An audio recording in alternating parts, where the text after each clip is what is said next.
Hi everyone, quick introduction to this week's episode. Today we're talking to Martin Frölander, super great guy coming in from Zurich in Switzerland. He's Mozambican and Swedish, you'll have to listen to make sense of that. He's a CEO, he also invests in a bunch of entrepreneurial ventures. He's a humanitarian and super focused on well-being. So we get into all of that, especially how to love Mondays. And I think you'll find some really valuable insights and thought-provoking parts of the conversation here.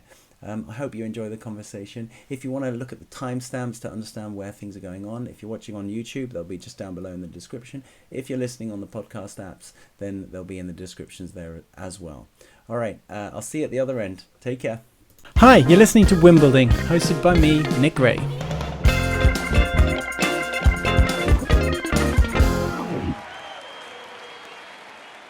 Hi there, welcome back everybody. It's been a bit of a break between the last podcast and now. I haven't been on holiday, unfortunately. I'd love to have been on holiday, but no, I've just I actually had a guest that dropped out, and I've been badgering Martin here, who I have coming in from Zurich, and we've missed schedules a couple of times, but I'm very happy to have him on the line now, talking to me. And Martin, I'm going to actually pass straight over to you to introduce yourself. But before I do that, I'm just going to say that Martin actually is kind of a legend in a lot of the circles I've been in, again with EF, the company those of you following this podcast have heard a lot about. His wife actually was one of my managers along the way, wonderful woman, Anna. And I've only met Martin, though, I think once or maybe twice in my whole life, and it was very briefly. So we don't really know each other that well, but I just know a lot about Martin. So and I've heard so many positive things. So I was like, this guy has to come on the podcast if I can get him. So here he is. And Martin, with all of that and a nice big massage of your ego there, I'm going to pass over to you to introduce yourself. Tell us a bit about yourself, where you're from, how you ended up where you are now. Thanks for that intro, Nick, and thanks for having me on the podcast. And I'm happy to hear that you just heard the positive things. There is a lot of other stories as well. So yes, let me sort of start a little bit where I come from. I might have a little bit of a different upbringing compared to a few other people. I'm Swedish by birth, but truly African or Mozambican at heart. So I was born in Sweden, lived in a small little village close to Norway, actually. And by the time I was about 11, late 80s, my parents got a job in Mozambique. So they got to teach at the Swedish school in Mozambique. So I moved to Mozambique in the late 80s from a small Swedish city to an African country. At that time, it was the third poorest country, I think, if I don't recall wrong. And it was a full-blown civil war. So a big difference from a small little safe village in Sweden to Maputo in Mozambique. A very big difference, especially as a blonde young little boy. So I lived there for about 8 years permanently, I think up until the age of about 18, and then off and on for another 5-10 years basically. So it's still the place where I've spent the most time in my life, although I've lived in a lot of many other cities. I've moved back to Sweden a handful of times, but also been living in London and Rome, and for the last 9 years here in Zurich, together with my 3 kids, dog, and beautiful wife. I love that she comes at the end. Yeah. Well, she's been and wife. She's been around for the longest. Okay. Okay. Good save. Yeah, exactly. So that's a little bit about my upbringing personally. Okay. So And what about professionally then? So your journey, I guess did you go to university in Mozambique, or was that why you left at 18? I left actually to go to university in Sweden. I applied to universities in South Africa and the US, so I was meant to go to either one of those two places, but for some reason I ended up back in Sweden. I thought it was about time, after spending such a long time outside of Sweden, to go back and sort of try to become a little bit more Swedish again. So I did a few years of uni back in Sweden. I did business, and I graduated back in 99, 2000. I can't really remember, a while back. I know how that feels. And I also got to spend a year in Australia as well during my studies. Okay, and then you went straight abroad again, or what was the journey then? I did actually. I actually went back to Mozambique. I'd given sort of Sweden a bit of a try, and it was not really my cup of tea for the long run. I really enjoyed coming back, sort of engaging with Swedish culture and people again. But I felt that I was meant to go elsewhere, so I founded my first company back at the time while I was actually graduating. And the business I set up was basically a consultancy business, helping government agencies, parliaments, and other international institutions to run projects in developing countries.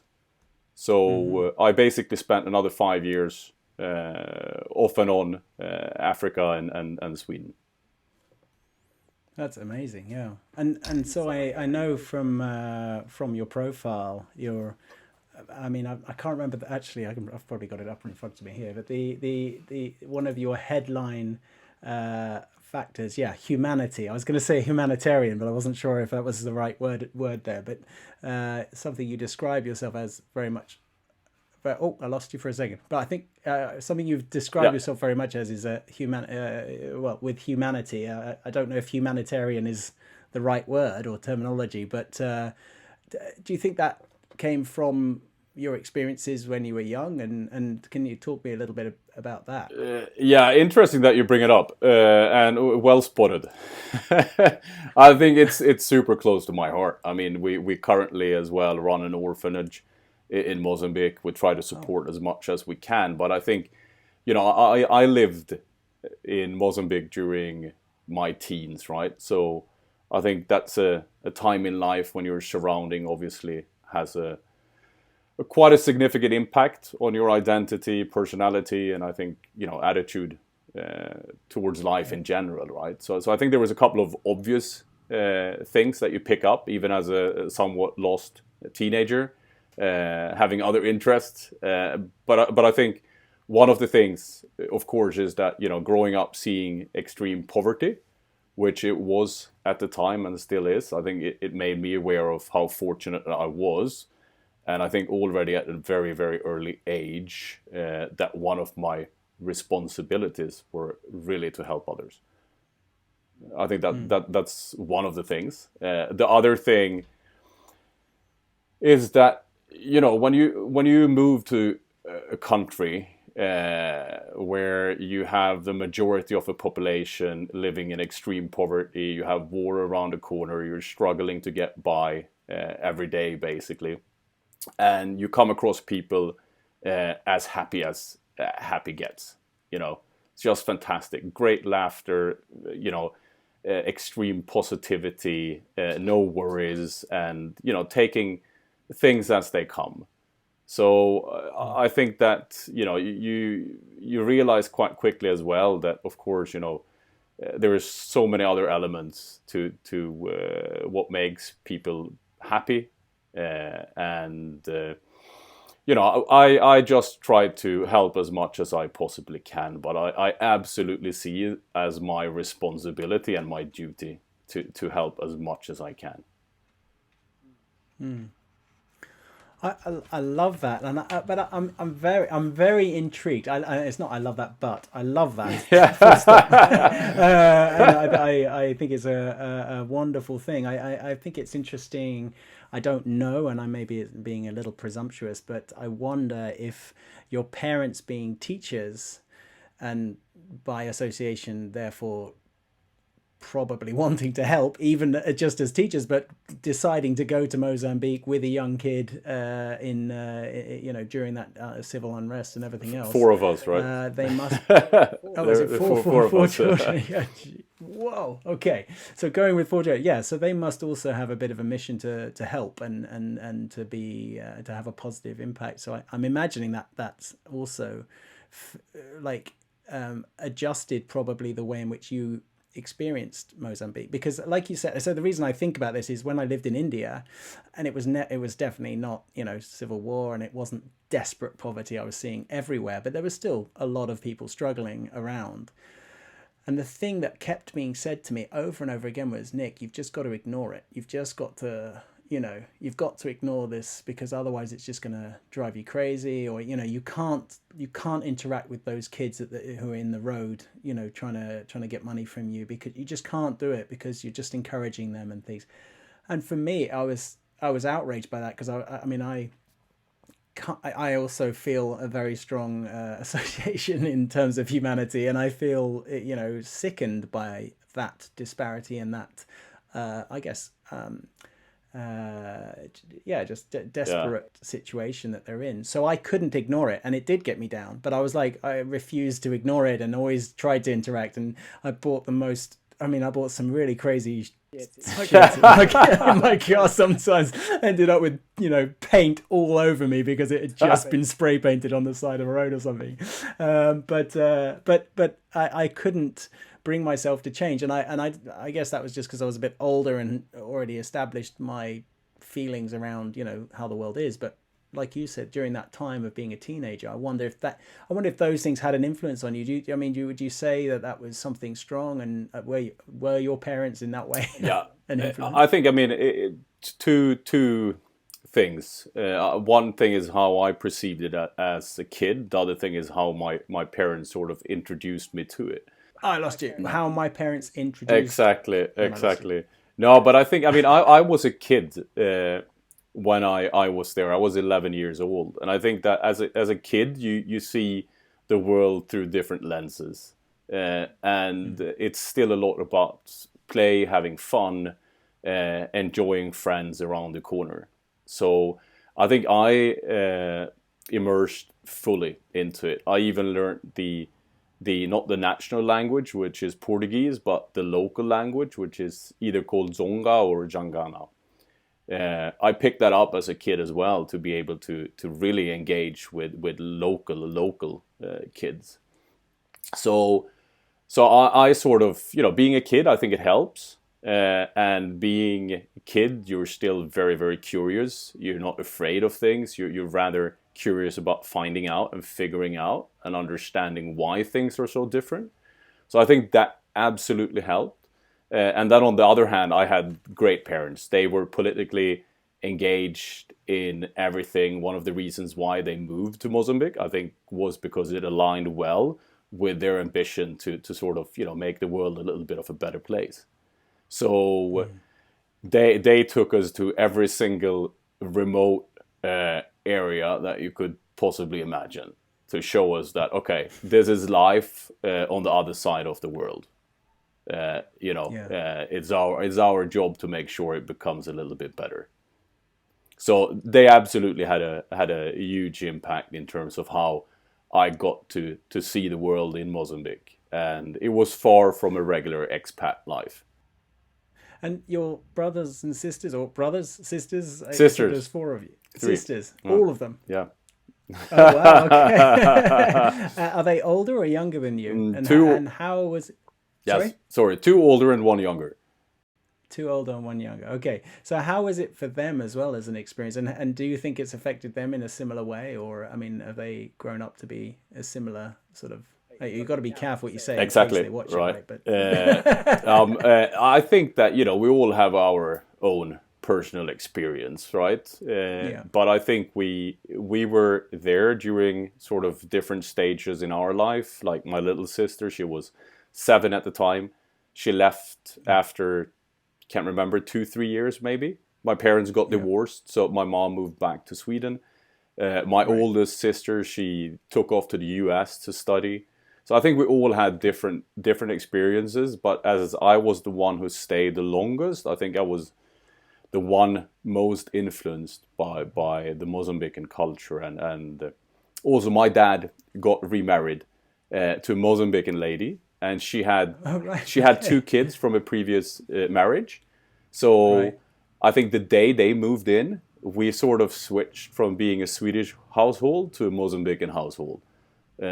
Which was a big change. Challenging, but very fun. Yeah. And I imagine, I don't want to be... I don't want to be. I've got 2 daughters, and I don't want.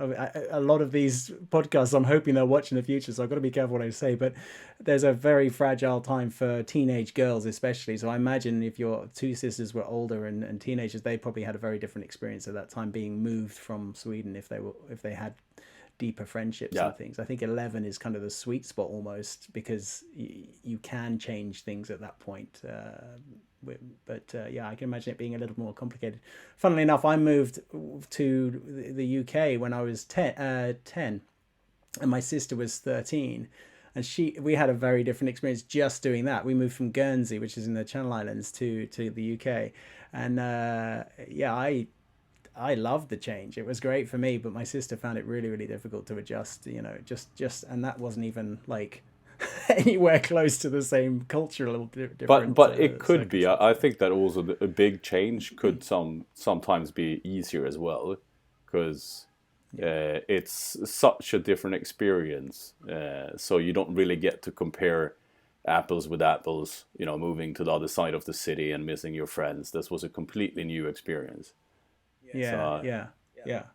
Everything would be different, right? Everything. Although I had made plans with my friends before moving to Mozambique that we would have they would hide me and make sure my parents couldn't find me, and I would stay in Sweden. So, but I think so you weren't making it totally easy for you. So let's move on to, because career-wise, you're now CEO. And you're living in Zurich, which is, hyper-capitalistic area. I'm intrigued by that contrast as well. And I'm not saying that CEOs can't, and people living in Zurich can't be humanitarians, but there is a definitely some interesting segue into where you now are in life. And I know you're an investor in things, and you help people, you help entrepreneurs. How do you marry that together, and what's your sort of philosophy around how you operate now as a CEO, and in that realm of capitalism, I suppose, how do you tie that in with the humanitarian elements? Well, I definitely think you can do both, and it's funny, right? I'm from a family that sort of were politically very active on the left side of the scale. And I sort of started becoming super interested in entrepreneurship and business already at a very, very early age. So I started working when I was 7. And I distributed Sunday papers. And already back then, I had a super interest in terms of, how can I do this better? How can I scale it? How can I plan my routes to fit in more sales? I already started thinking about those things when I was 7-8 years old. So me sort of becoming engaged in businesses or running businesses or leading companies, I think, has been a given since my early childhood.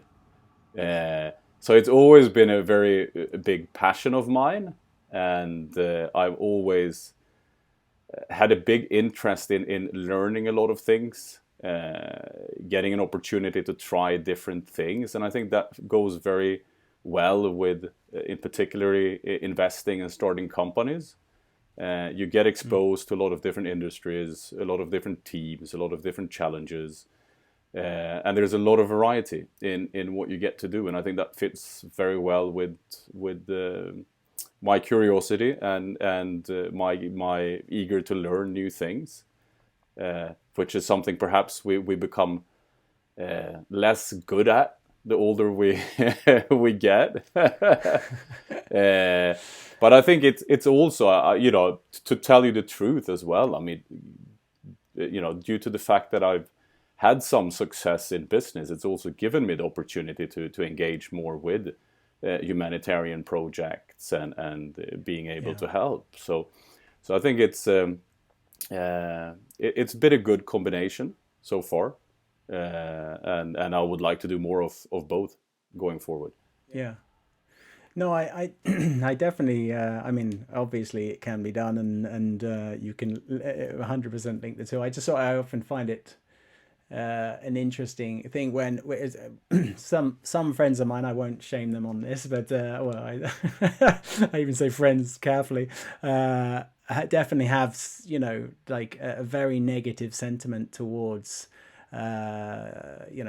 big business and the people at the tops of companies and things. And I have my issues with certain elements of capitalism as well. I mean, I'm not I'm not immune to that either, but I think it's very interesting that the amount of good that can be done when you have opportunity and access to various levels of influence and access to capital, which without understanding capital, it's not going to be very useful even if you have access to it. So I was at business school and I met a lot of people who all were very, very keen to do good things, and a lot of them have gone on to do some very good things as well. I think some of us came to the realization at the end of our time at business school we had a giant loan which we had to pay off. So that meant having to go and work for companies, which is what I did with EF. So, but yeah, so it wasn't quite a jump straight into the humanitarian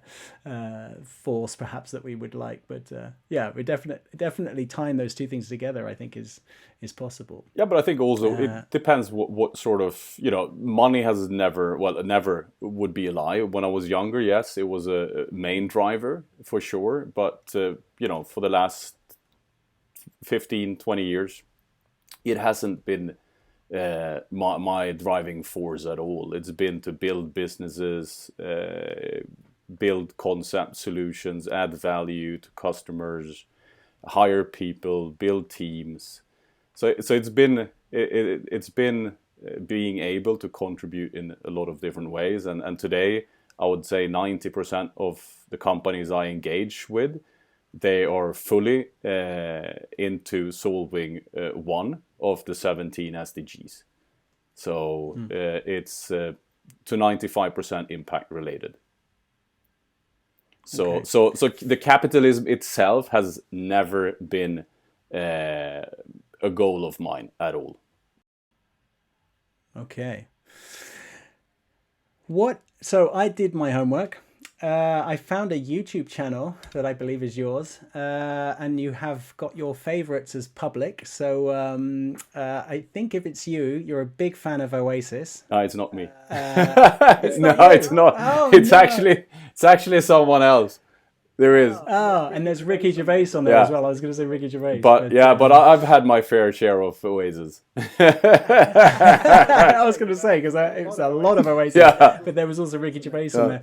The reason I was going to segue there was like, what are the things that actually get you excited in life? It doesn't have to be about business, but what are the things that you really geek out on or you love to engage with? Yeah, well, I mean, I love my kids, really. It sounds cheesy, right? But I think I don't think so. I still think I'm a big kid myself, and it's I think I've come to the point in life where I realize they teach me more than I can teach them, and being close to them, being engaged with them, it feeds my curiosity and my perspectives on life as well. So that for sure is something that gets me going, and sort of relating that back to my own parenting skills and how to best equip them for some good in life.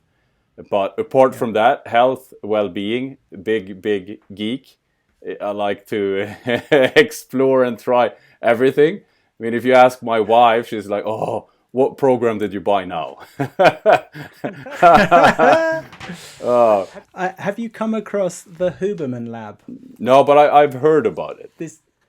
This is going to change your life, I reckon, for the positive. If you haven't listened to that, that is, and for those listening or watching, I'm absolutely in love with this guy, Andrew Huberman, who's done this It's kind of a podcast. It's more just him talking. He's an incredible lecturer, so he talks about these incredibly scientific-y sort of things, which I am not I'm not a biologist or scientist in any way. I don't really know much of this stuff, but he leads you through this stuff, and it's so fascinating about, I mean, he talks about sleep, he talks about emotions, stress, but he talks about everything that's actually happening to you and some tools that you can kind of use that are practical.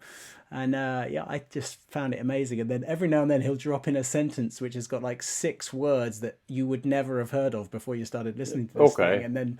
And I just, the other day I was walking along listening to it, and I just burst into laughter because I'm like, that sentence would have made no sense to me like 4 hours ago. But here I am understanding what he's talking about. Yeah, so you definitely should check out the Huberman. I will. Anyway. I will definitely. Thanks for the tip, though.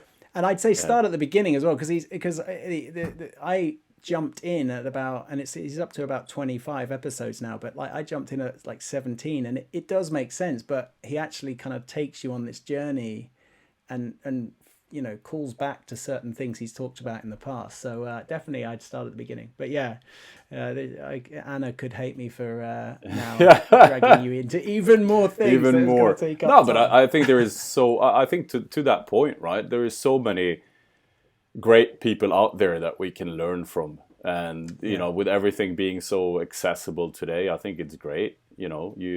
You sign up, you give it a try, and you see if it works for you. And I think that goes for everything within health, well-being, fitness. You have to try and see what sticks and what makes sense to you, right? There's no one size fits all. So what is the main things that work for you then? Talk me through this, the well-being of Martin Frölander. What are the key elements you think? I mean, I sort of got on a routine that happened by chance, actually. We had spent Christmas and New Year's in Australia, and we got back, and I was jet-lagged. And during the few weeks we spent in Australia, my sister dragged me to the gym at 5 o'clock in the morning, and I was like, oh my gosh, who can possibly start working out at 5 a.m.? So I had to do it for a few weeks, and we got back here, and I was jet lagged, and I thought, what the heck? Why don't I just keep doing this? So I ended up getting up, going for a run, and sort of, 5:30 I'd done my run. 5:45 I've done a little bit of stretching, and then I was like, okay, what do I do with the rest of the 60 minutes before everyone wakes up? I started exploring meditation, yoga, and everything else that everyone does, basically. And it changed me, really. I mean, I know everybody says, oh, it changes you, but I think it really did. So I have a pretty strict morning routine where I spend 2 hours to myself, basically. And I think I've figured out that I need it in order to sort of do all my other jobs well, being a father, doing a decent job at work, being a good husband, trying to train my dog and puppy to my best capabilities, So I realized, this is what I need. So that's what I do. It works super well for me. But for others, there might be something else out there that works better. So I think that's one thing that I do. And then I went quite. I've always had this fascination about Mondays. I've always loved Mondays. It's probably because I always hated Sundays, because they were so quiet and so calm. So when Monday came and everything went back to normal, it was always super exciting to me. So I've always loved Mondays. So I started looking into, okay, could there be any benefits with loving Mondays, other than just loving it. Other than annoying people who love to say they hate Mondays. Exactly, And then there isn't much research that has been done in the area, but there is some. And it's been proved that Mondays are quite crucial for maintaining aspirational behavior. Right? Mm-hmm. It's basically one of these temporal landmarks that could perhaps be New Year's, right? The New Year's resolutions. Or mm-hmm. I'll do this at my birthday, or when I turn 40 or 50. So basically you have these temporal landmarks where you get a fresh start. And the most common one is, of course, New Year's. You do it once a year. But everybody loves a fresh start, so why not start fresh 52 times a year? So I started exploring this concept and built a system to sort of revisit my dreams, goals, achievements, everything on a monthly basis. That's awesome. Yeah, it works and it's pretty fun.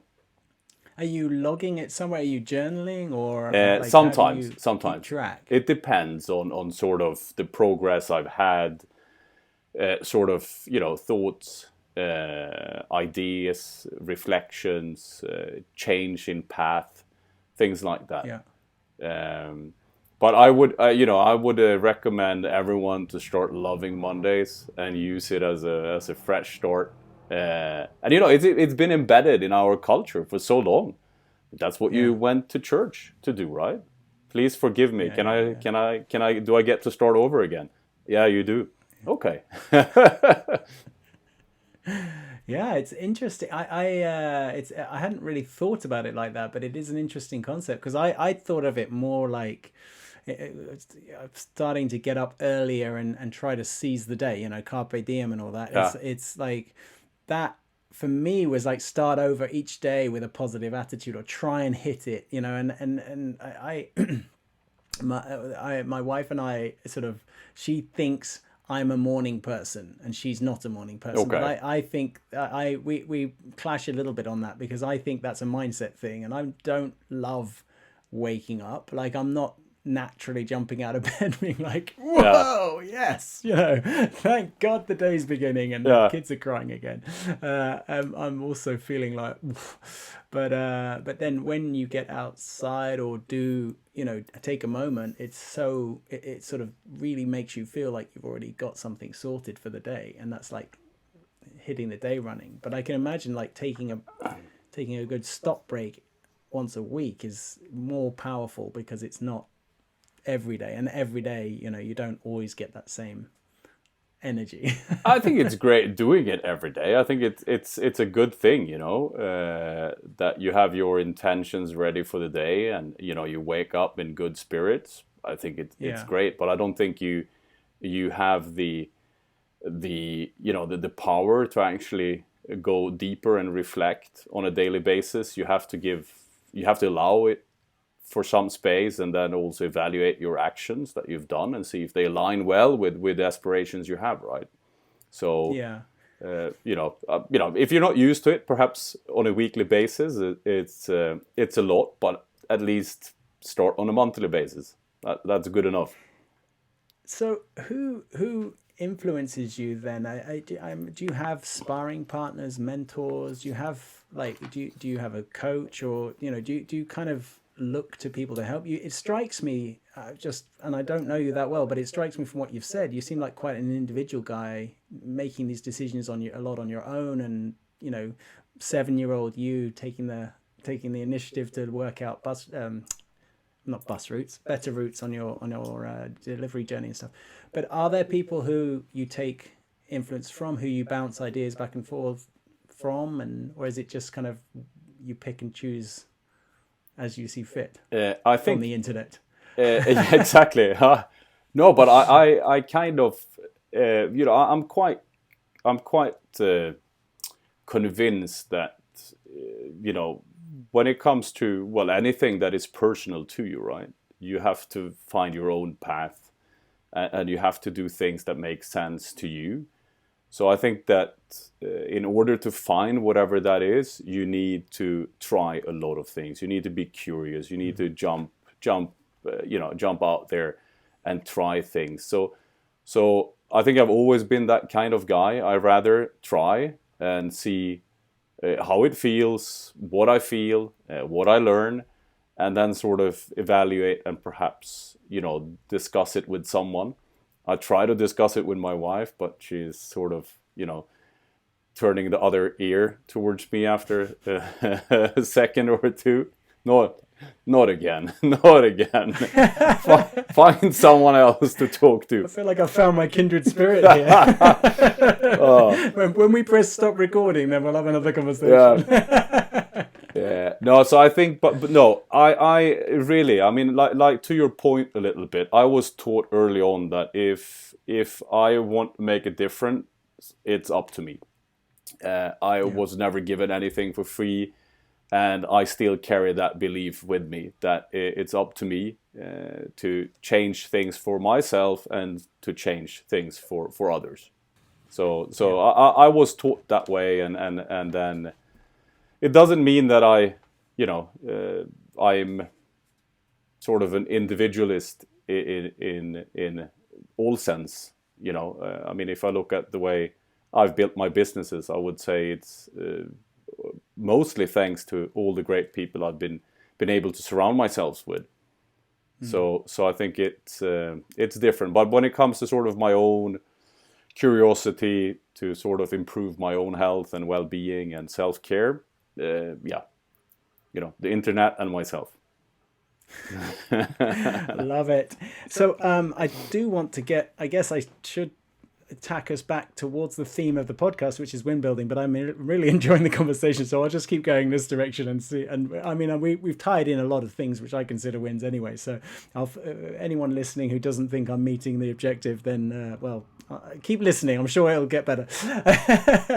But I love what you said about when I asked you what's your main sort of interest, your motivators, you said kids, and I think I love that you take fatherhood so seriously. It's something that is so close to me as well, and I'm always amazed when I meet people who don't feel that same strength of passion about it. And I've talked about this before, but one of the key reasons, it's a bit of a head fake, this podcast actually, because one of the reasons I'm doing this is... Sorry, I lost you, Nick. Oh, okay. Yeah, I'll repeat what I was saying. Passion about fatherhood.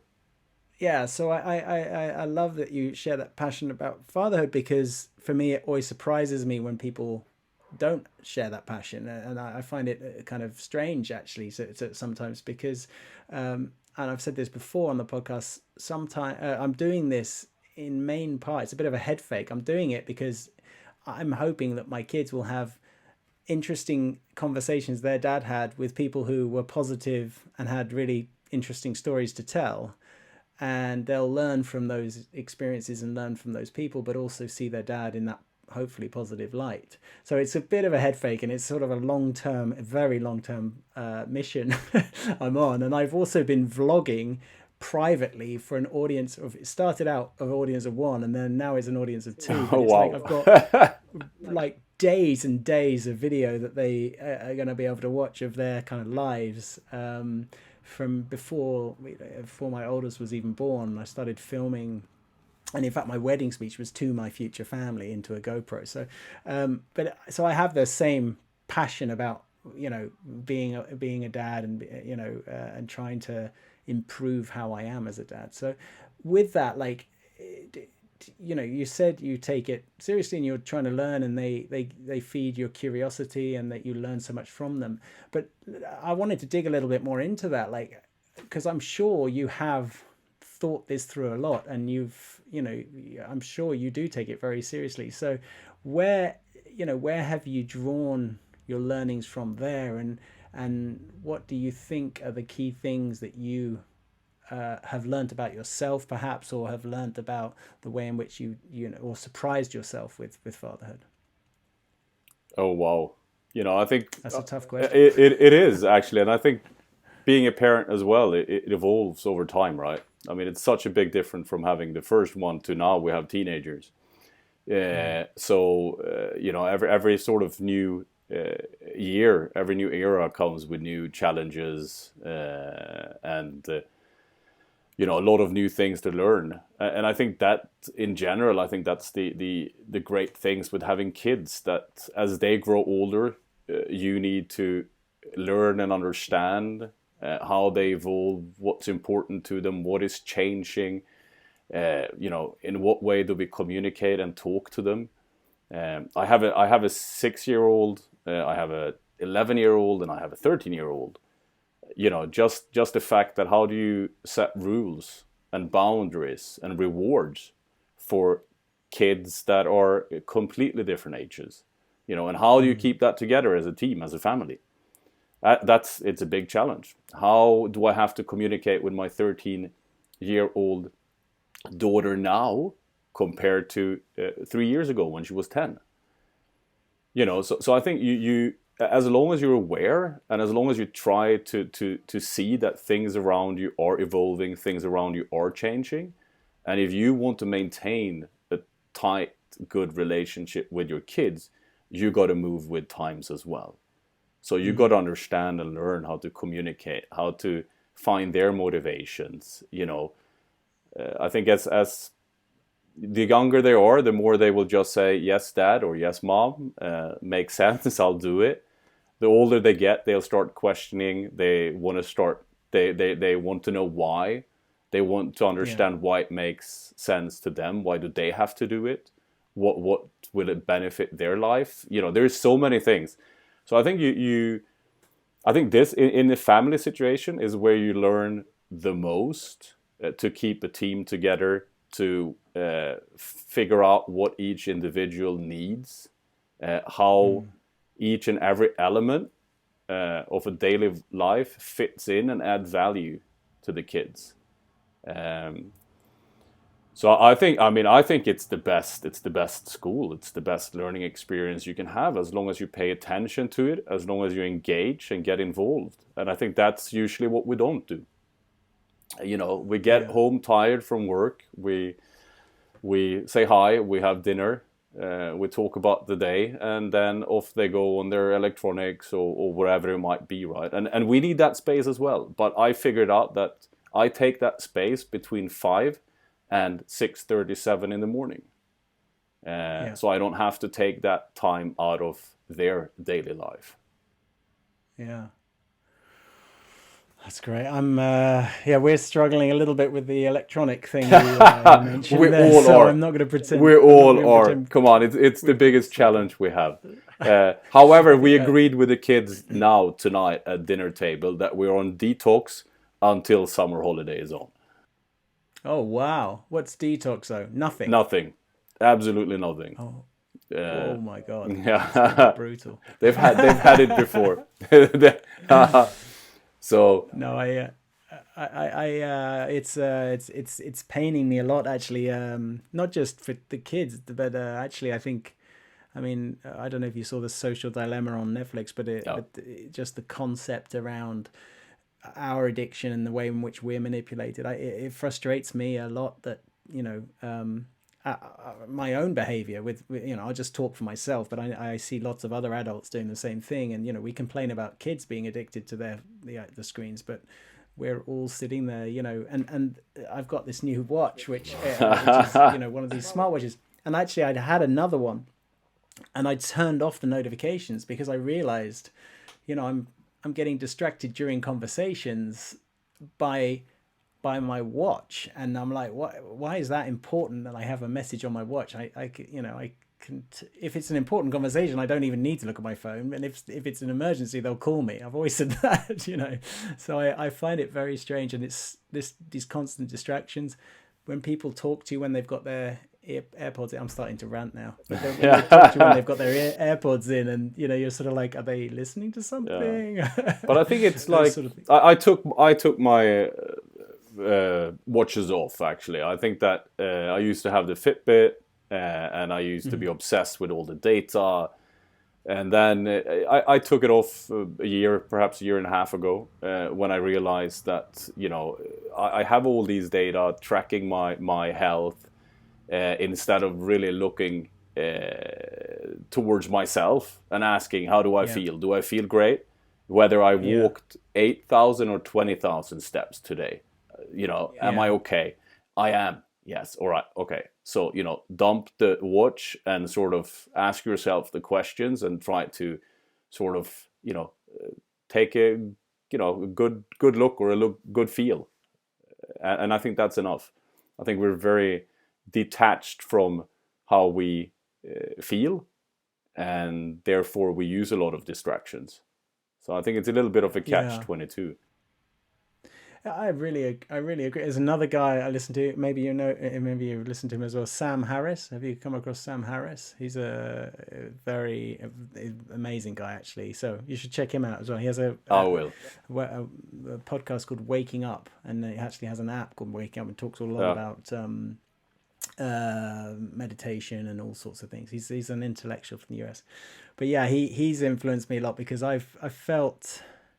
So this year has been not from New Year's, but has been a lot for me about trying to set some goals for myself, because I've actually trained as a coach, and I talk a lot about coaching and I love coaching, but I realize I don't do a whole lot of kind of me stuff. So I decided just quietly to set myself some goals, and I'm trying, I've got various things lined up for myself, not making a big deal. I'm not posting about them. I mean, actually I'm posting about my activity goals on Strava, but that's because, and Strava's a website, I don't know if you know it, to log runs and stuff, but I do that because I then can see what I've done, and it's kind of it's almost like it's an accountability thing for myself. So it's not, I don't really care that much whether people like it or not and whatever.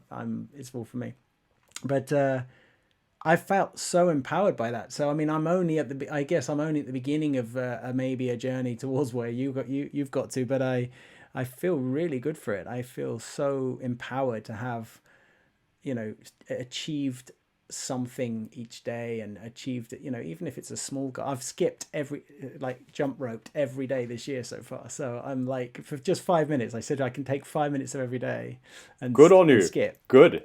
And but consistency. It's so weird because because now I'm trying to learn tricks and stuff, because it's a bit boring after a while just skipping. So now I'm trying to learn tricks and things, and it's getting a little bit strange now. My wife says it's only little girls that skip, and I'm like, and boxers. No, but I think I think sort of what you're just onto, I think that applies a lot to things in life in general, sort of, succeeding with things, achieving things. And I think that, usually when, I think there's 2-3 things that you have to do, right? One of them is of course the Monday thing. That's one of the things. But the first thing, you have to have that, intrinsic motivation, right? Why are you doing it? What do you aim to get out of this? How does it make you feel when you achieve things?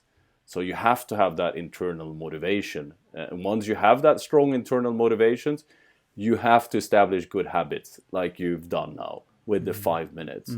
And I think sometimes this is where we get mixed up, when we sort of do not accomplish or achieve the things that we've set ourselves out to do. Because I think that the motivation is volatile, right? It goes up and down. But I think the habits, on the other hand, that's the trend line. So the habits is what gets you to the goals, not the motivations. The motivations, it what keeps you going when, eventually things get a little bit tough. So I think that finding that intrinsic motivation, understanding why you're doing it, and then while your volatile motivation is on a high, set habits as quickly as possible, and then stick to those habits. And I think those are the 2 key things you need to really get good at in order to achieve things. I absolutely love that, and it's very interesting, because I hadn't looked at it from that perspective of sort of that habit forming alongside the motivation, because I think now we're nicely sitting in the zone of win building. Well done. Well, I thought we had to take us there somehow, right? Yeah, good job. Really good job. I love it. I love it. You saw the path, you just grabbed it.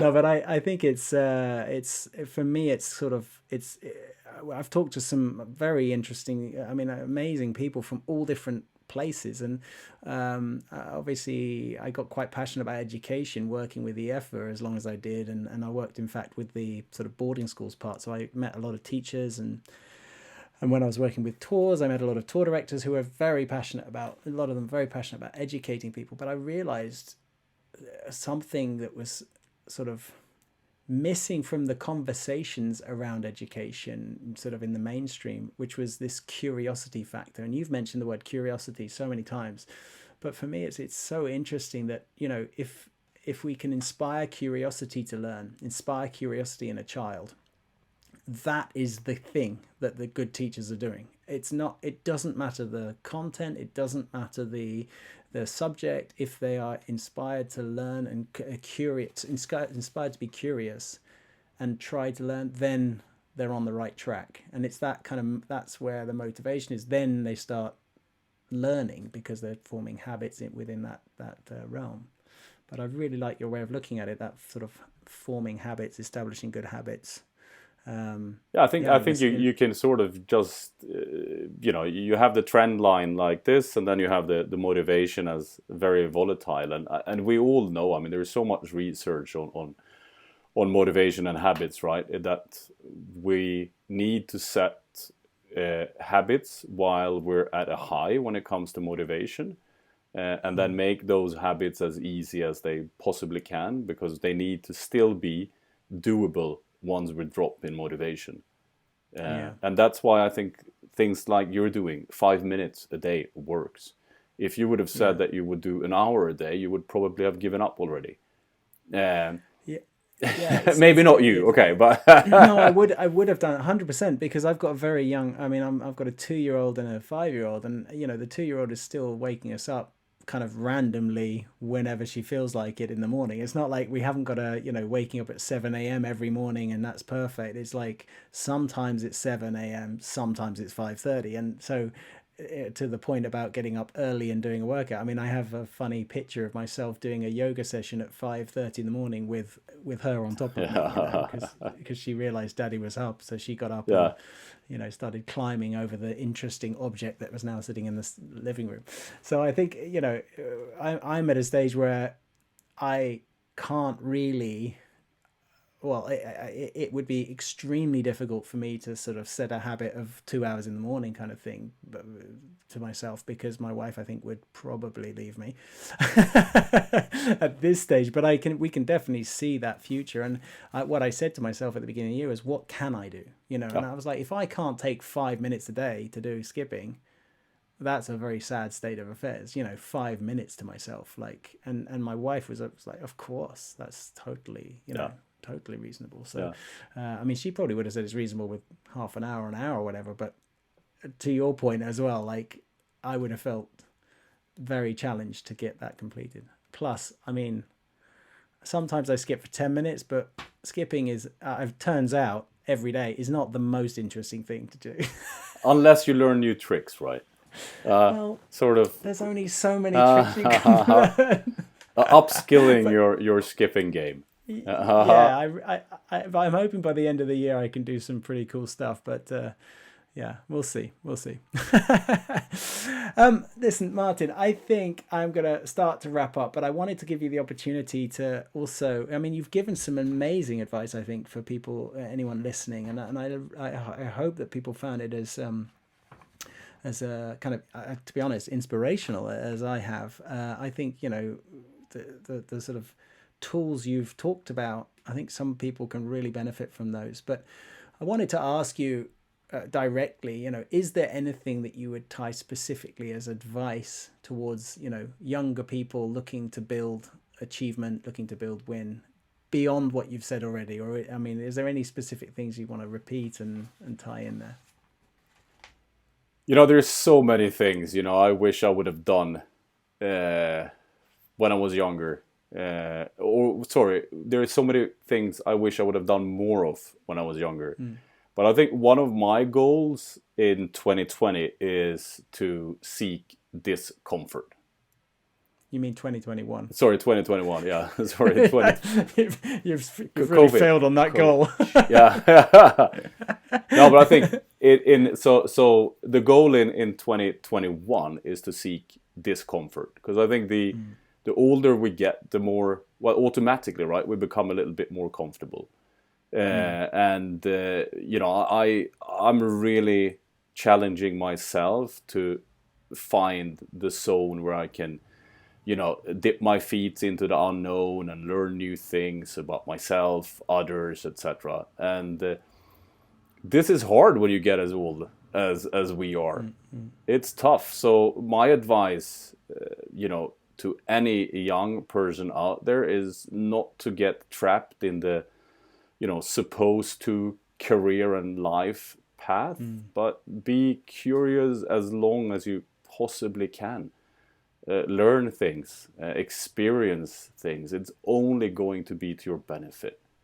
And I wish I would have done more of that, even though I did a fair bit. Yeah. And I think one more thing, we didn't talk about that today, but I think a little bit about, you know, success versus failure and things like that. And I think that we're sort of bringing up kids in an environment where it's shameful to fail, if you want to use that word. I mean, I think if you look up failure, it's lack of success. So it's rather about sort of defining what success looks to you, and then go and chase it. And I think that if you do not succeed, then it's yet another learning experience. But I love the word failure, actually. But mainly and it's come up a lot during a lot of the conversations I've had, but it's because I sort of take the attitude of embrace the fail. Like, that is the learning opportunity, and that's where you can learn to adjust from. So, you know, failure. I totally agree with your point. It's lack of success, but it's the opportunity that comes along that, and embracing that. But there is actually, it's interesting because there's a lot of cognitive research that shows when they've set up learners for failure, if we use that term, that's when you have the stickiest learning experience. You're going to love the Huberman Lab so much. Okay. I cannot tell you. Neuroplasticity. There's a whole week of neuroplasticity. Okay, I love that. That sounds awesome. That sounds really good. You're just gonna be like, oh my god, this guy is so cool and amazing, and he talks all about stuff that maybe you know it already, but he talks about all the research and you know, there is stickiness, like you there is so much great stuff to learn from people out there, and I think, you know, we're blessed in the times we live, right? If we just use everything that's out there in the right way, we can equip ourselves with so many great tools. Yeah. So I think it's a blessing that we have all this stuff around us. But I mean, sorry, go ahead. I think alongside that though, and just back to your point about sort of your advice, which I really I think that's sort of be curious, you know, to younger people, be curious and keep being curious. Don't get stuck in, you know, the supposed to thing. I think also there is a lot of pressure nowadays on young people because there's so much access, you know, they have the world at their fingertips, literally, you know, and they have so many different elements of content or learning that is freely available to them. Why the hell can they not learn? You know, there's so much, and in a way that in a sense is also pressure for them. I think also, and I think you will agree with this, I'm going to assume you agree with this, but it's like there's also an importance to enjoy the moment you're in and make sure you're present and grateful for where you're at, because it's so overwhelming sometimes. Even for adults it's overwhelming, you know, with all of the different information coming at us from every angle, and, you know, fake news and concerns about the world. You know, it's like, be present and enjoy the moment you're in, I think is also a part of that. Explore and learn things, right? I fully agree. And, you know, like, like have fun as well. Have fun along the way. Life, it takes very different shapes and forms. So make sure you have fun along the way.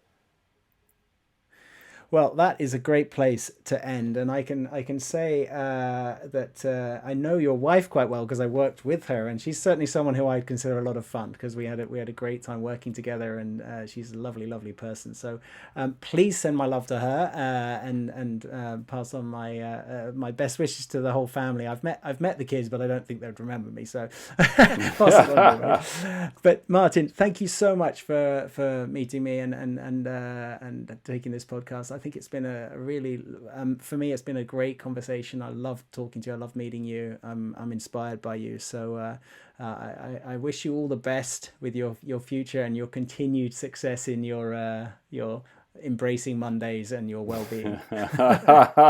I'll try my best, and I'll try to do some good in the world as well. All right. Great. Thank you so much, Martin. All the best. Thank you, Nick. Bye-bye. Thank you. So thanks for listening. I hope you enjoyed that episode. Please do consider giving it a like on YouTube and also subscribing to my channel if you don't mind. It really helps me out actually to build a bit of an audience. And if you're listening on the podcast app, still go over to YouTube and subscribe over there. But also, please do feel free to give it a rating if you feel so desired. Thanks very much for those of you who have given me some great feedback already, and I do appreciate any feedback, anything positive or negative. I really want to understand and improve this whole journey. So I'll see you in the next round of the podcast. Bye.